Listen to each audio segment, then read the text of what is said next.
is Emily Turner from Making a Geek podcast, and I am delighted to be your moderator today. Just as a bit of a backstory, in 1983, the video game industry collapsed. 2 years later, in 1985, here in North America, the NES arrived, reviving gaming with its seal of quality, iconic characters, and genre-defining titles. More than a comeback, it built the foundation for the modern industry. Today, we're here to celebrate its history, legacy, and cultural impact while sharing some fun stories and memories along the way. Of course, afterwards, we encourage everyone to participate in our Q&A. So now let's meet our panelists. Damien, first up. He's the host of Making a Geek podcast and Retro Game Night podcast. Please welcome Damien DiCarlo. Next, we have player 2 of the Retro Game Night podcast. Please welcome Earl Lawrence. A regular guest on both Retro Game Night podcast and Making a Geek podcast, a true Trekkie at heart, we have Greg McNeil. Next up is a collector of classic 80s arcade games, a live streamer on social media for his page Broken Arcade. Please welcome Till Paris. We have next player 3 of the Retro Game Night podcast, Michael Losi. And lastly, but not least, we have a actor, comedian, and co-host of Popsicle Pod. Please welcome Philip Kelly. Good morning, everyone. Now let's get started with our questions. The NES is often called the system that saved gaming. What do you think was the real reason it resonated with people when others failed? Feel free. Sure. This isn't directed towards anybody.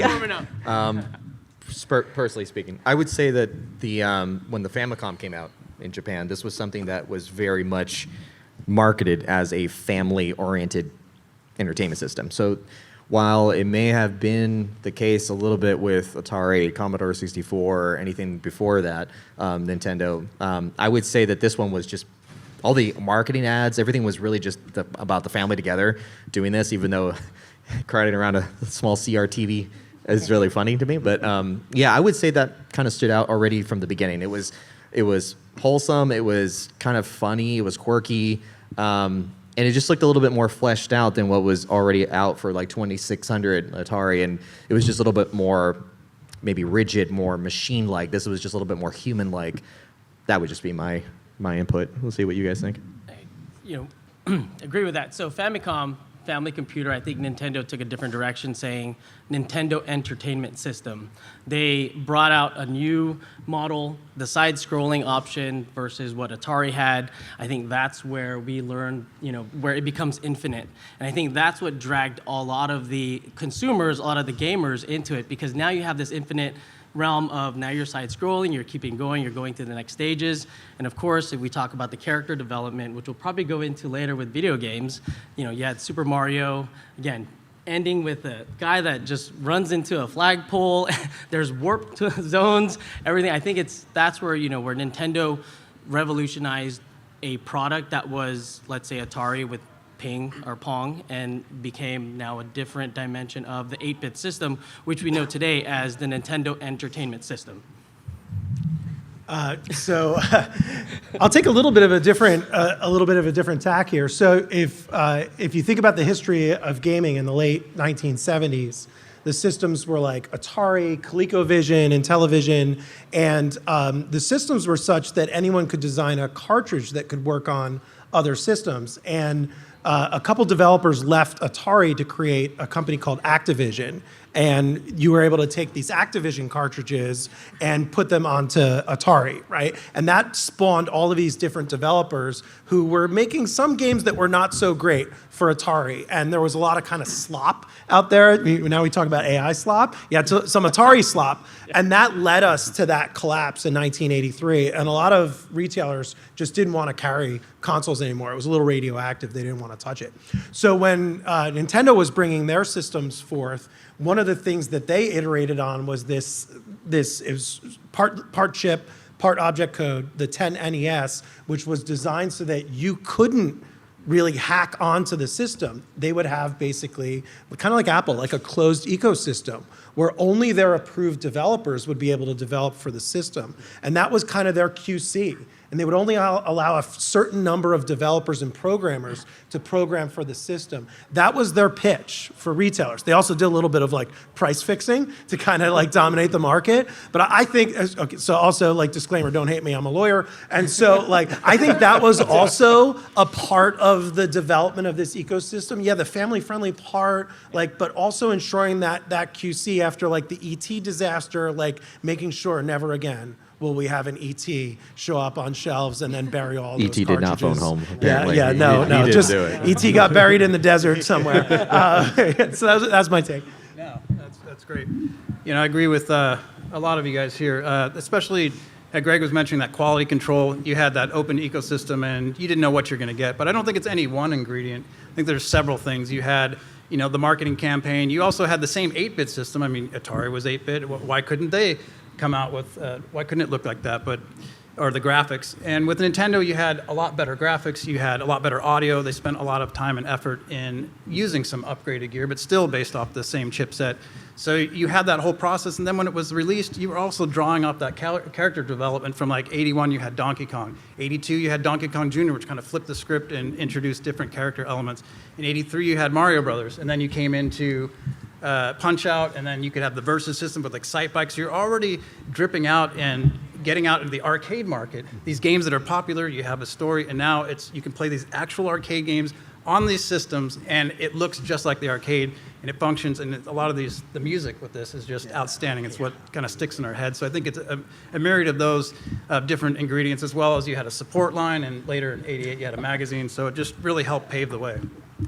Yeah, I think you guys have all hit the nail on the head, and I agree. It's the one word that really sticks out to me is quality. When that's what Nintendo got right. The one thing that was missing, the market was saturated. There was a ton of games, as you mentioned. They were just missing that quality component. And with that quality component came characters that you could relate to, characters that were fun and, you know, very just playable. And look at my daughter's Princess Peach. This thing, Super Mario, has not died out at all. It's a Super Mario universe now. So yeah, it's great. It's come a long way. It's really saved it. I think, speaking for myself, I think one of the big things that Nintendo added to my life was a sense of storytelling. You know, I had the Intellivision because I'm old, probably older than many people on this panel, and we can go down and say our ages in a minute. I think I'm the oldest. Are you? Yeah. Okay. 49. Oh God, you got me. Yeah. Yeah. All right, you're the oldest. You win. No, I think. You know, Oh, no, I'm my number God. 2. I'm number Okay, two. You're I'm the number winner, 3. Greg. All right, we've got that sorted. All right, sorry to The audience is very sorry interested to in derail our dates everything of birth. already. Way to go, Philip. No, I mean, I'm like, youngest. Shut up. In television was fun. You know, you grind. They were grinding games. You points. You're running up and down ladders. You're doing things like that, and it was fun. Running around with little stick figures. But the environments in Nintendo, the world building, the stories, even if they were very simple, really brought a sense of attachment. It was very easy to attach to the games in that sense. They weren't just about scoring points. I mean, we got Final Fantasy. You know what I mean? Like whole worlds you could go into and just run around in. And Zelda, even before that, you know? And so I think that really brought another dimension to gaming that made Nintendo stand out above pretty much even the arcade world, which was fantastic. So, yeah. Well, speaking of personal memories and things, what is your earliest NES memory? You know, did you discover it at home? It was a friend's living room? Was it the ads or magazines or TV? That's what I want to know. I I'm would definitely the say- youngest one on the panel here today. So. Oh, dang it. Yeah, sure. Let's It's, go with Philip. my earliest memory was being jealous of all my friends bragging about finishing Mario. And I finally saved up enough, and I started playing, and I lied to everybody that I had finished Mario because I wanted to be Because that's cool a like flex. everybody else. Yeah. That was my earliest memory. Yeah, for me, I'm the young guy here. I was born in '86, so that's it came out in '85. So I didn't get one until I was 4 years old. And to be fair with you, my dad purchased one, and next thing I know is we had Super Mario Brothers and Duck Hunt, right? And I think that's my earliest memory is being glued to that TV, trying to figure out how to get to that next level or how to shoot that duck without that dog laughing at me. So yeah. Yeah, that's great. I think like a lot of us, it was that Mario Brothers Duck Hunt scenario, and I was first introduced at a friend's house because I grew up Atari and had an Atari system and later on in television.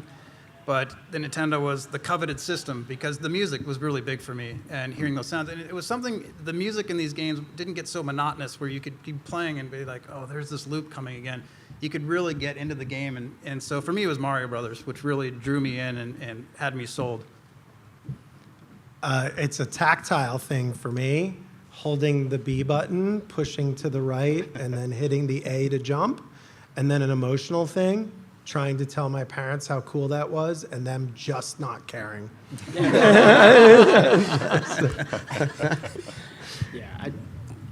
Again, there's a lot of memories.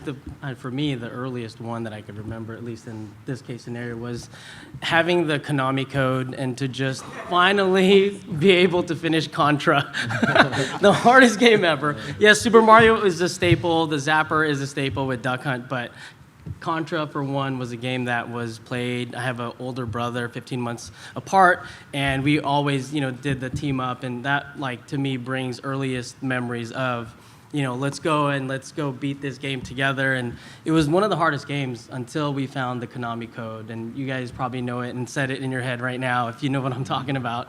But yeah.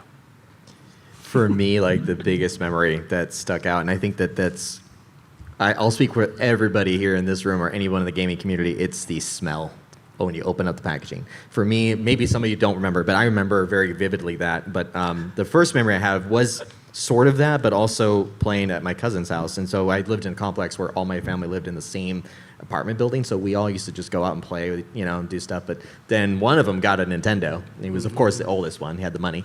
And, of course, then I wanted one.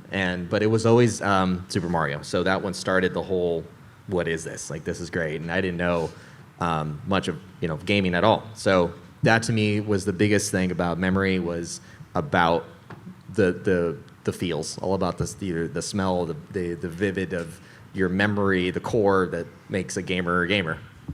What about blowing into the cartridge, just to make it work? That's a memory. Okay. That memory will be forever. Just A couple years later. So just about the cartridges. So is it myth or magic? That's really what I need to know. It's not myth to It's- me. it's- It It's worked. real. It worked. To this day, I pop it in, I'm like, do I It really does have to ruin blow the this thing? cartridge, though. Don't do it. It will ruin the Yeah, that's right. They say don't do it, but it worked. Yeah, they say It no worked. moisture in the cartridge. That's all just bull crap. Yeah. Come on. Okay, so speaking of Super Mario and Mario as a character, other than Mario, which of all of the NES era characters do you think had the longest cultural reach beyond gaming? Ooh, that's a good one. I'll go. Sure. Yeah. I mean, I just immediately popped right in my head is Zelda, Link, Yeah, right? Link. Yeah. They're about to come out with a live-action film, which I'm really excited about. And if you think of just one that has lived through each generation of console, it has been Zelda. Yeah. And some of the biggest titles through those consoles not have been Mario, have been Zelda. Yep. Yeah. Ocarina of Time, so forth. Yeah. That's the number of the 2, Wild. I think, that comes up for sure. Yeah. Or another one is Mega Man, right? You have this blue character, and he has a cannon in his arm, and he's running through the stages. Same thing. It felt infinite. And, the side scrolling, it just worked, and timing was off because I was hoping that it would be up there. But yeah, Mega Man for me would be a character that would solidify also up there with Link and Super Mario. I would say Samus from Metroid. That's one that is, to this day, I talk to people about the new Metroid release, and they're like so on the edge of their seat waiting for it. I mean, how long have we waited for the latest one? I was talking to a friend of yours actually about that, and it was more about like, man, I don't know how much longer I have to wait for this. So it does have a following. There is something that has lasted. We don't have like a Metroid movie or anything like that, but I mean, I know that character is maybe underrated. I don't even want to say that, but it was just not as popularized, and it still lasted all this time. Still before GTA So- 6, though. Still before GTA 6, yeah. I actually think the point you just made is one of the strangest things to me, which is the most underexploited IP out there is Nintendo IP, right? Like we should have like crazy Castlevania TV shows and Yeah. movies going on. More of it, Why for did sure. it take this long to get like Zelda like live action, Metroid, right? Like Marvel ran out of juice. right, it's almost only like so much I got. like if you've seen the studio, right? Like they're joking about like making a Kool-Aid movie because it's exploiting IP, you know, and everybody in like LA is like, you've got your screenplay, and then they're like, well, is there any IP you can exploit? And it's like, well, I guess I could turn it into a Cocoa Puffs screenplay, right? And it's like, how about some Nintendo, right? If they can make a Tetris movie and coming up a The Monopoly Tetris movie, movie's they could do it. great. It's awesome. Yeah. The song, oh yeah, for sure. I can hear it now. Yeah, how does it go? I'm just kidding. Okay, so what lessons from the NES era still show up in how games and consoles are made now?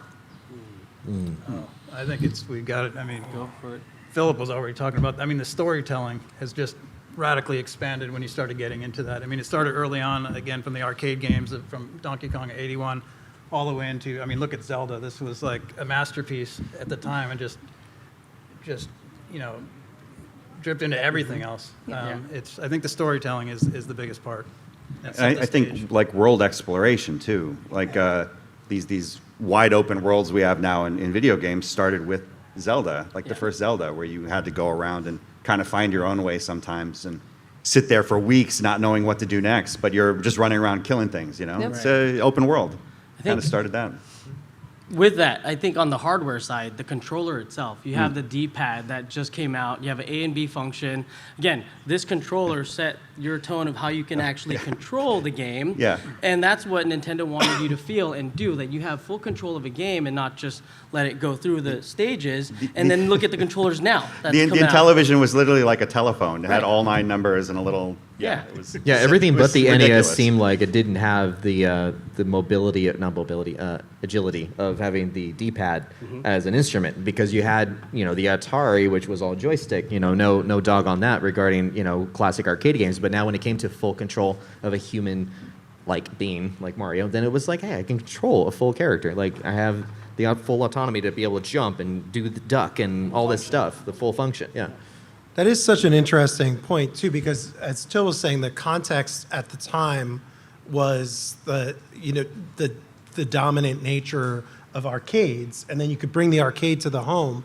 But Nintendo made this choice to not do what Atari did with the joystick and a button, but instead to have this to put it all in your hands with the D-pad and the fingers. And they could have made the choice. Remember, there were those aftermarket things that you had the joystick and you had the buttons, but they chose to not do that, and that then has carried through to today. Sure, we get a lot more buttons and kind of finger action, but you haven't seen the joystick really, the arcade style joystick make the comeback. It really has been that handheld interaction. So, which genre feels the most born on NES to you? Platformers, RPGs, shooters, or something else? Platformers. It has to be platform. Yeah. Platformer. Yeah. Full on platformers. It is the father of it to me. Say your opinion. You don't agree. Don't be scared. Someone debate us. It's full debate then. Okay. I think first-person shooter more later on, but for Nintendo, I would agree with the platform.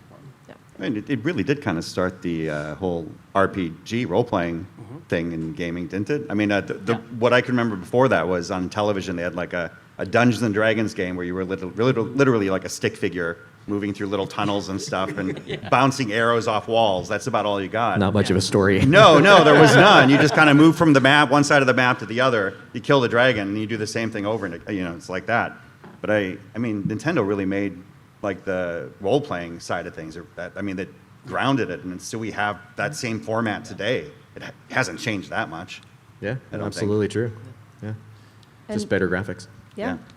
And how has the nostalgia for the NES shaped modern fandom, things like mini consoles, speed runs, or retro gaming culture? I mean, everything you just said. So you got speed runs. If you go on YouTube, I mean, I don't know how many of you guys try to look up actual footage, and it's just a guy getting through the game as fast as possible, which I don't know how you develop Which that is kind insane of like talent. amount of dedication. And then you got the mini consoles, which at the NES mini consoles sold out like right away as soon as they came out, and I didn't think it was going to be that big of a thing. It's had a lasting thing. I think Nintendo's motto should be, "Nothing bad can happen; it can only good happen." Yeah, we have a Mario universe now, right? We're getting movies, we have parks, right? So Yeah, and parks, yeah. this thing is getting huge, and I don't really see it stopping. Like I said, it's becoming generational, which is really fun. Yeah. Well, Nintendo kind of really kicked off the competition. People coming to compete over a game. I don't remember that happening with any earlier console. The versus, Yeah. yeah. So with that in mind, what would you guys have preferred, or what do you prefer right now? Is couch co-op or, competitive multiplayer?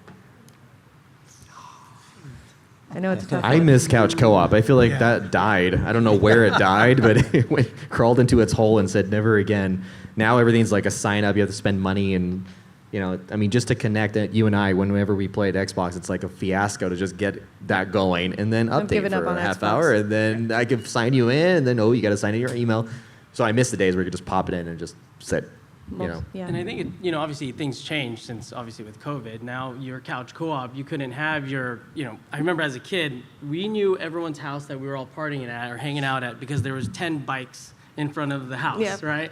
Everyone's like hosting a video game. Now with online play, again, I prefer the couch co-op, but now I don't know how it can get to that, even though they have the 4 controller options and everything like that. I think you just get more gameplay now. I think that's just because of how we've revolutionized or how the gaming industry have been revolutionized, but nothing beats like beating your friend next to you and they're getting upset, that you're winning in a game. Obviously, we're talking Nintendo. I'm not going to bring another game in, but you guys know which one I'm talking about, GoldenEye, where, where everything is, you have that memory of, okay, cool, that's the couch co-op, which it was then, nostalgic feel. That's cool. But I think with bringing the mini consoles and reintroducing it again into our day and age where we could experience it. I have 2 kids, and I play with my daughters and have a good time with them, and it brings this nostalgic feel. Like, oh, this is cool. Like you're enjoying the game I played when I was your age, and now we can relate on something, and it just brings the world thing. And now you have people wearing Super Mario shirts, and everything is just developed. Like Nintendo is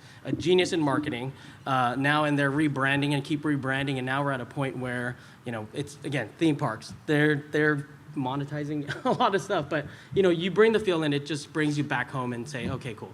I can respect Yoshi. I love it. It's all fun and games, but yeah.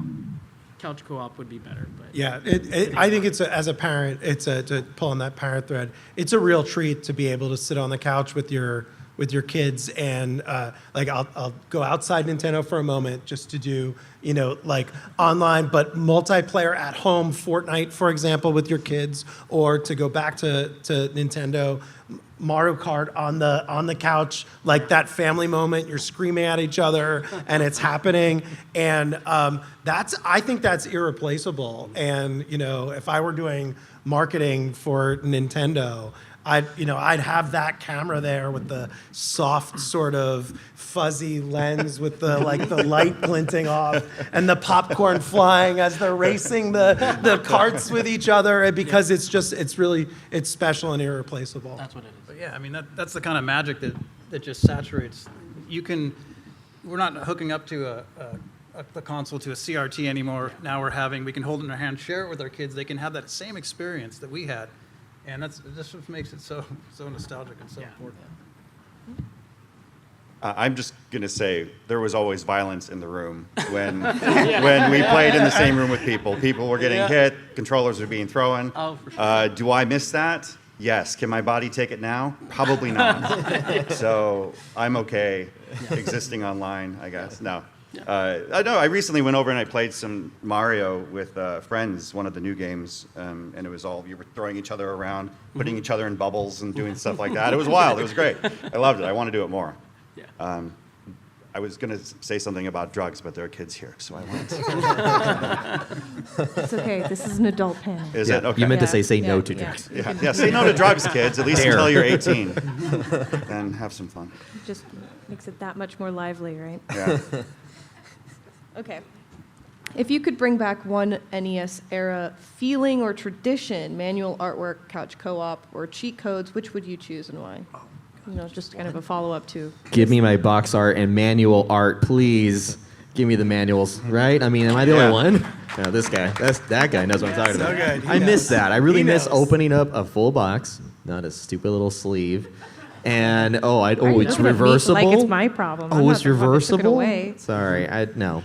And then manual art. I mean, that was just so cool, just to dive in and read it. I mean, it would be like that Pedro Pascal like meme where he's just kind of like reading it like that. It'd be like that. You'd just be sitting there for like full on hour just reading it and getting excited for what you're about to play.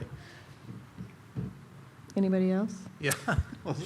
Sure. Yeah. For me, when I really think about just what I'd like to bring back, just the two words, because this past 2 weeks I started playing a lot of NES. It's like, okay, I got this panel coming up. I got to play some NES, right? And what I quickly found out is I'm definitely not as good as I once was. And there was two words that just kept coming up a lot. It was game over. And honestly, as much as I hated to see those words, I kind of appreciated it because games just aren't hard anymore like they were. And I don't know, they were unforgiving. They were just, there was something about it where you just felt a commitment to not get that game over screen. And yeah, there's something missing there. Yeah. I'm on the camp with the box art. I mean, that started with Atari where the box art and the artwork was better than the game most of the time. And just to go to Toys R Us and see all the different Nintendo games that you just wanted so bad and be able to open it up, finally get it, was just such an amazing feeling. I mean, things were made with quality. Remember the game Genie? Yeah. Right? Bring it That'd be back. cool. that- Yeah. That's such cheating, but like, yeah. But it felt so good to pay for your cheating. You're like, I own this Speaking cheating. of cheating, the Nintendo Power Magazine, like you had to get a Yes, Nintendo yeah, Power there we go. Magazine to finish a game or to get a walkthrough of. Again, that's something now you go online and you're Yeah. like Go to the you grocery Google store, it. you had to Yeah. write down Yeah. the codes Yeah, on you your had to write down the notepad codes. and Or go the back moves, home, bro. Like, how do you do a move? And you had to get this magazine. No, the magazines are expensive. You can't Who's afford called that. the Nintendo I want the number? Nintendo hotline. The Nintendo hotline? Because I get lonely and I want to be able to talk about the game I'm playing with someone. Tell me what you're playing. Yeah, like I'm lonely and I'm in pain and I want to call Nintendo hotline. That was a 900 number. I spent a lot of money as a kid. Turn it off and turn it on. All right. Well, with that in mind, what's the most unexpected or weird memory you have tied to the NES? Something that makes you laugh now, looking back. Power glove. Oh, and for me, the trackpad. How stupid did we look running on the trackpad? Like it was like DDR on speed. Yeah. Anybody else? No? We all share the same memory? Yeah? No? I'm curious, actually. What was the first NES game you ever beat? If you can remember. Probably said it already. But. Very first one. Had to be Super Mario Brothers. Yeah, It had to be, probably. Yeah. Super Mario. Super Mario. Yeah. Turtles Definitely wasn't too. Legend of Zelda. I think the most rewarding was the Contra. But yeah, most rewarding was Contra. Did But anyone probably beat the- Battletoads? Anyone beat Battletoads? You know, if we're going to say most rewarding that I ever beat, it would be a Ninja Gaiden. Yes. It's one of the most That's difficult That is games a good I've ever played, and I remember code for defeating Ninja it Gaiden? and like running around the block, or you know, it was like I took a real victory lap after that. Did you use the Game Genie or? No, it was all me. Okay, Come good. on. Took him a minute. Pure Phil. Young But Phil. remember, you could pause. Like, there was no saving in these games. So you had to, if you were to, like, hey, dinner's ready, or you got to do something, you're turning off the TV. I'm almost there! But it was a pause, and the TV was off, but the console was still on. I don't know how Yeah. that thing did not burn down the house. It was just one of those things. I'm like, all right, let's- Overnight? Yeah, overnight, the next day after school, you're back in and you're plugged in. Like, nothing Channel happened. 3? Yeah. Is that the channel? Yeah. RCA cables? Yeah, for me, that one was Punch Out. I don't know what you guys. That was Oh, the yeah, battle Mike for Tyson, me. yeah. It was just like, That was Beating very Mike rewarding. Tyson's Punch Yeah. Out was. When you got past Glass Jaw, you felt like you were. Yeah. And then now there's all the Easter eggs on Punch Out. Like if he does like a wink, then Punch Out was hard too. Mike Tyson. Yeah, the body blow. The body blow, always. There you go. So I am curious your thoughts. If Nintendo had not chosen Super Mario Brothers as the pack-in, what other game could have defined the system just as strongly? Is there one? They did, no, but they packaged Duck Hunt. I think they packaged Duck Hunt. This is kind of a reach. Maybe it's not. I mean, it wouldn't define the NES, but I think if it would have included Zelda, it definitely would have been the most obvious. But I think that stood on its own. Given the time period of how it got popular, I wouldn't doubt if you packed Ninja Turtles with it, it would have just been like off the shelves. Now, did it define the NES? Maybe being really goddamn hard, but like other than that, no, I wouldn't say it was a Nintendo representation.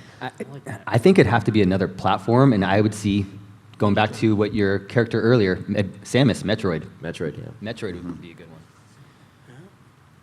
Amazing.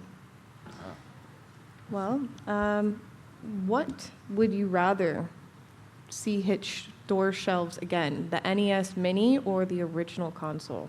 Now, I understand we would need to get the cables for that, but Let's just Like, go back like to the original. remanufactured, like brand the new. actual original console, if they could have it exactly as it was when it first came out, or the NES Mini, what would you prefer? I would say original, and I would get a CRT TV so fast right away again. Like, all original connection. Let's go. Pretty tough to ask a bunch of middle-aged men if they Yeah. want Yeah, I know. to go for the new thing. I'm like, but wouldn't you want the HDMI? I was like, cord? HDMI though. Yeah. It's probably worth more now, the original, as a collector's piece than obviously the Mini. But yeah, again, that's a whole nother topic of gaming now. People collect, and you have the original consoles, then they're graded. And the video games, you have a gold Zelda game, and you grade that, and those are a lot of things now. So I guess, yes, the question for us, I would prefer the original because it's probably worth more than the Mini, but I wouldn't play it, right? It's collecting. It's a collector's piece. So you wouldn't open it. No. Keep it boxed. Okay. Well, the NES had some of the strangest add-ons in gaming history. Which accessory do you think best represents Nintendo's wild experimentation? Let's just And you clarify. can't say Power Glove. Wild. No. I already said that. I'm going to stay out of this one. Say Rob.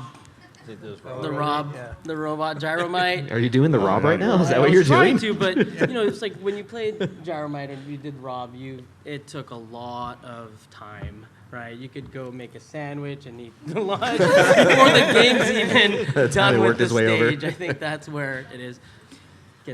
Does anyone? I just wanted to bring this up. Does anyone remember the NES Max and the NES Advantage controllers? Yeah, I had an advantage. Yeah, because Were that those kind the of like ones that, like you The basically Advantage? cheated. You just well, held that was the the button Max. and just like well, the Max forever. did that for sure. The It was Advantage like an also had a auto trigger. joystick. Double tap. Yeah. Double tap. Yeah, I don't know, but it just brought a whole different type of gaming, or it brought back some of the arcade feel back to the NES. And so with that accessory, it just kind of reopened up what the Nintendo could do, to me at least. Yeah, but sometimes you did need that turbo button for certain games. It was clutch. Yeah. Yeah, there were a lot of different controllers like that. And then you'd go to your friend's house, and he'd toss you like the standard. the basic controller that came with the game, no, dude. right? And then he pulls out this like thing from the box. It's glowing. His face is glowing. And you're like, cool, let's play. And like, game over. You're like, what's up? What happened, man? Oh, it's just I got a new thing. Right? Wanted to test it out. Ultimate vehicle for the NES, the movie The Wizard with Fred Savage. Yeah. Yeah. That's what I'm talking Competition. about. Yeah. Talk about a Competitive movie. play. Yeah.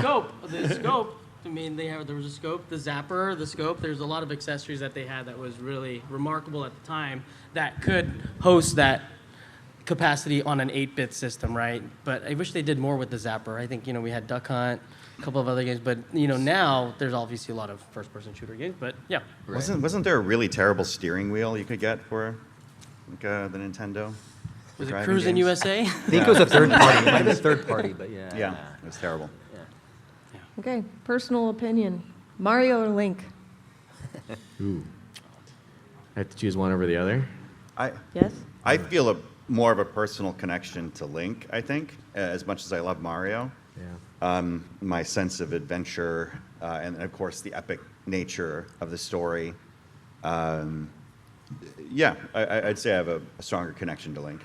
Getting lost for days on end without knowing where totally, you're going? 100%. I always imagine myself getting lost in the woods and, surviving based Just on killing a bunch of instincts. people. You tell you about your life Yeah. here in LA. Yeah. Yeah, like killing a squirrel to eat it. Yeah, let's do it. A part of me wants to say Link, honestly, and I think that's when it came to Nintendo Switch, I think Zelda had a bigger impact for me.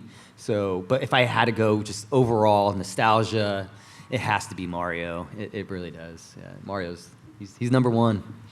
Yeah, same, Mario. Mario. That's what it started out with. Come on. Think Link. I mean, I can't walk around without seeing a slightly miscolored bush and wondering if there's Like a coin in there, Ruby. something in there, Like, Do you ever want to throw a chicken? what's in there? Do you ever want to throw a chicken when you see it? You see a chicken, you're like, I want to toss that chicken. Yeah, I do.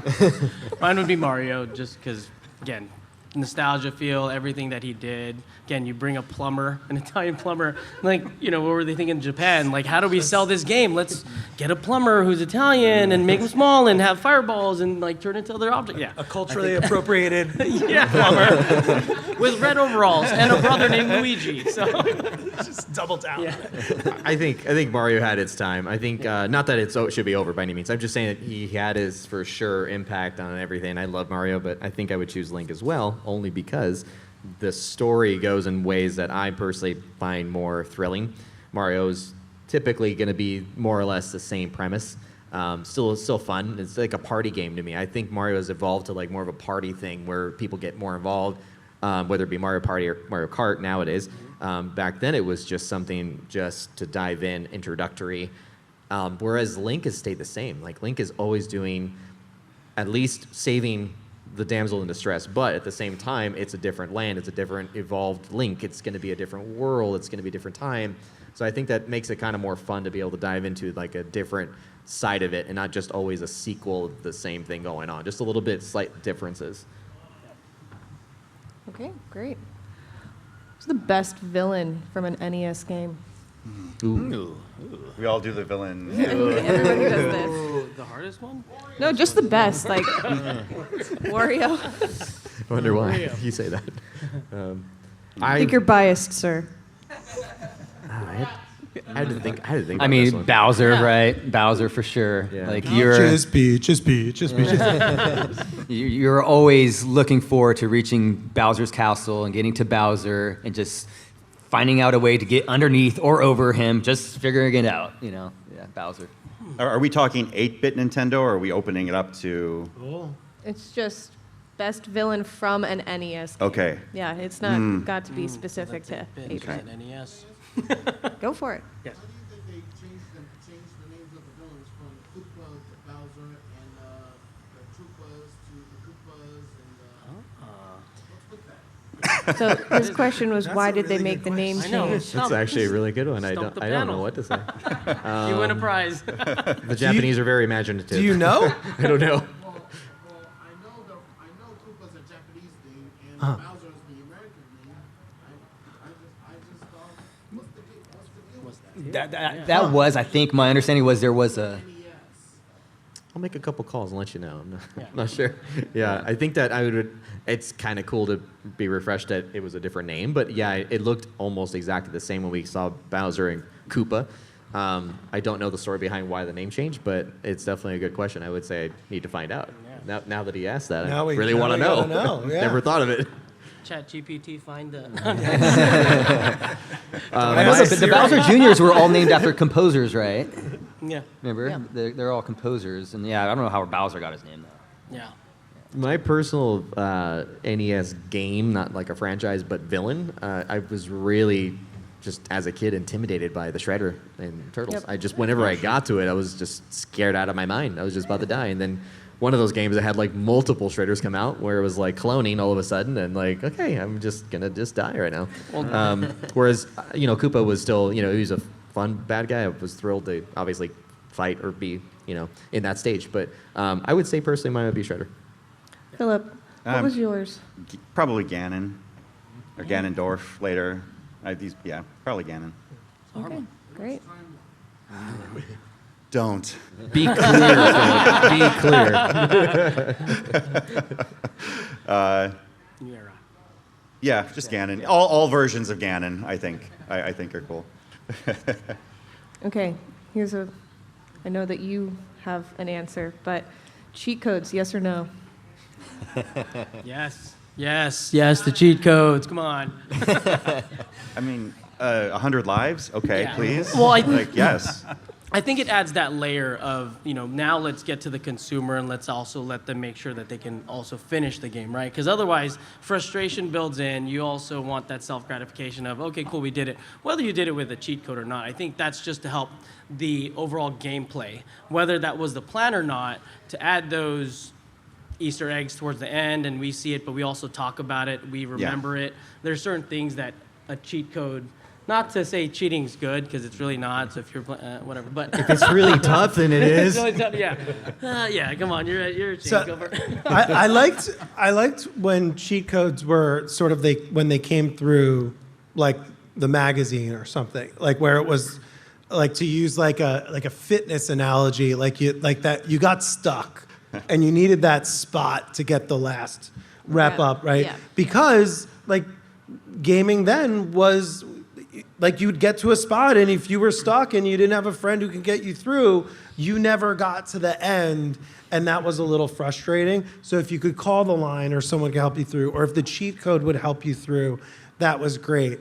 And like that doesn't really work today, right? Because there's no way to keep the genie in the bottle today with the internet and everything. And so, but it was limited access, limited purpose cheat codes, I guess, would be my take on it, which was it's so time period specific. You couldn't do it again today. And so despite my earlier mention of the game genie, no game genie, Digress. right? Yeah. Okay, I have a personal question for everybody. The one NES game you'd never sell. That never what? You'd never sell. Oh, never sell. Never. Legend of Zelda unboxed. Yeah. The gold one. The gold one. Yeah. The gold one. Okay. 100%. Same. Okay, everybody's in. Yeah. Well, we're going to break this out now to Q&A, so if anyone would Can I like- say one thing? Because I Yes, was mentioning about the absolutely. cheat code thing. Oh, yeah, Just go one. for it.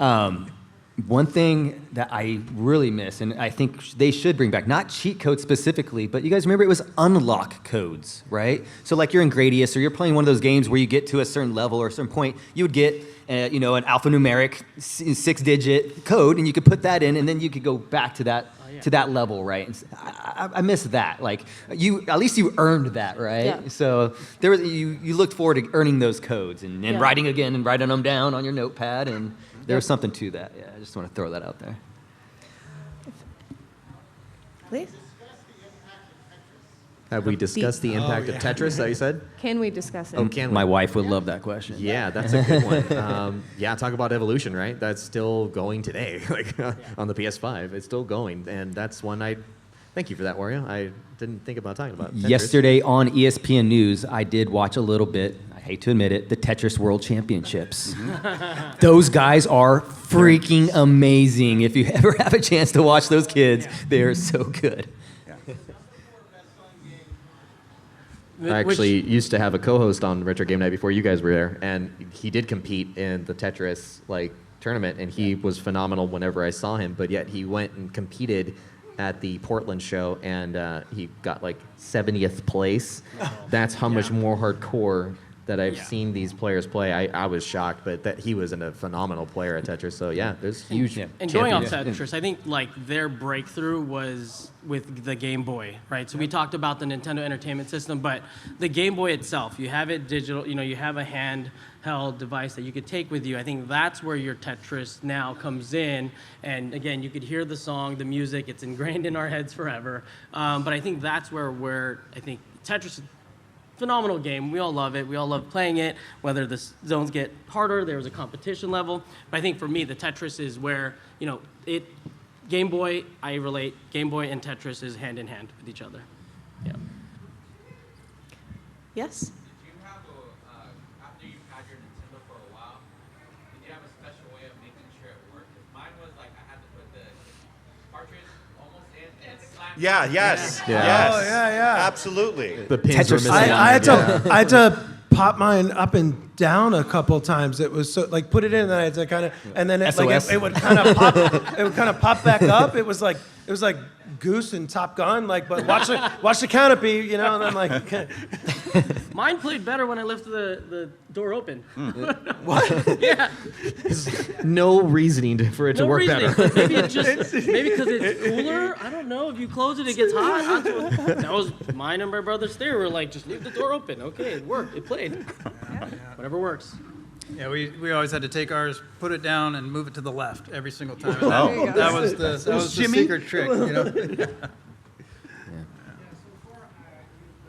talked about all my classics. I've seen everything there, but I haven't heard you about my favorite game. I want to know the big player that was Pro Am. Okay. Oh yeah. RC Pro Am. Yeah, the Pro- racing Yeah, game. yeah. It's Yeah, great. that Yeah. Pro Am. that's some love to give to that it's game. one of the for ones sure. that had the RC steering Pro wheel was was, Such a good one. The oil slicks and all that fun stuff. Yeah. that was a And lot of you would fun. build that- Oh, yes. Unlocked it. We didn't even talk about Excite Bike. Yeah, we So mentioned many it. classics. Excite Bike is So great, many. man. Excite Yeah. Bike. TNC Surf, Skate Oh, and TNC Dive. Come on, Surf, there's a so lot. good, so Yeah, good. this Yeah. revolutionized. By no means, if we're not mentioning those, doesn't mean we love them. Not love them. We just Kirby's so many to talk Adventure, about. Ice Climber. Yeah. You get older, you forget. Kids these days, they just Well, don't know. There was just so many great games. I know he mentioned like Tetris was the number 4 selling game, and I was going through like the top selling games and just the variety, which is crazy. But I will say though, 3 out of the top 5 were Super Mario Brothers. That shows you the impact of Mario. Yeah. Yep. It's the replay rate. Sure. Here. Quick question. You mentioned earlier about not being able to turn the machine off because you say you lose in progress. Legend of Zelda, you were able to First one. Yes. That was the first one. Is that the first cartridge? I think so. I believe so. That I recall, yeah. The cartridge had a banner inside Yes. the cartridge. Yeah. I'm curious, I think that's the first one. Is there anything else after that? Not that I remember without having that, the memory card stick, but again, that's a different, I mean, from the actual yeah. NES system, I don't recall a lot that had a saving except for the Zelda. Yeah, before that, but I mean, Final Fantasy had a save option. Once you got into the big open world kind of stuff, the big stories and stuff like that, definitely there was always a save option. Right. But they could only do so much with the cartridge, right? And that's Yeah. why they moved over to the compact disc, the CDs as we know, because they could hold more memory, you could develop more stuff, and you have the better sounds, you have the better colors and graphics. But again, on the 8-bit, they couldn't do much. But Well, that is actually going to be our time. We have to wrap it up. They're giving me the light in the back there, basically. But we are more than happy to take more questions if you guys want to chat with the crew right outside after we're done here. But I'm going to go down the line, and if everyone wants to give their social media, their name, any other call out, we'll. Up, up, down, left, right, BABA. Yeah, buddy.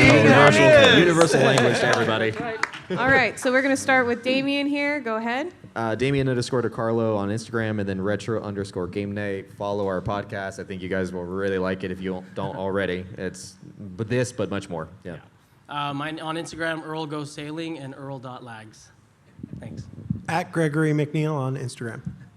Yeah, I'm at Broken Arcade, Instagram, YouTube, TikTok. And then I'm Michael_Losi on Instagram. And I just wanted to say thank you to all you guys. It's always a blast to hang out with all of you guys. He directed that at them and not me. So, I turned my Just cold this shoulder. way. Actually I'm, true. You can find me at Philip Creates on most places, including Venmo. And my podcast is at Popsicle Pod. That's POPSKLPOD, where I'm not nearly as funny as this. All right. Well, if you guys would like to have a chat with us outside, we'd be more than Thank happy you guys. to Have an talk. amazing Okay? con. Thanks everyone. Thank you.